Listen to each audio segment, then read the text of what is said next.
Muwa natagpirmahan ni Governor Barbers tali sa kalihim sa CPD amoy hinagiban sa kalambuan ng probinsya.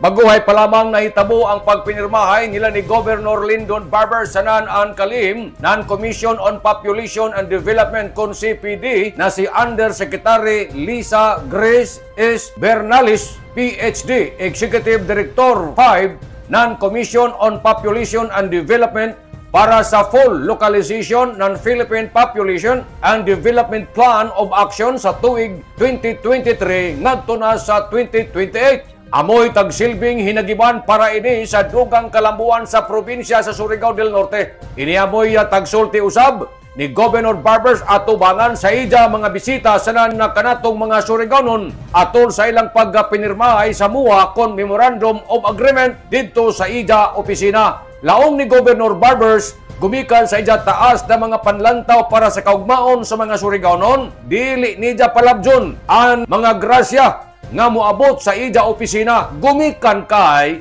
ang swerte kung musuyod na sa ato lugar, kinahanglan gayud na dawaton sa wayay pagduwa-duwa sanan sa kinasingkasing usab. Subay niini matod sa gobernador, dili malilong na ang ato probinsya nakapatik na sa listahan first class province naman tungod niini sa tabang ug panabang hugpong sa katawang Surigaonon.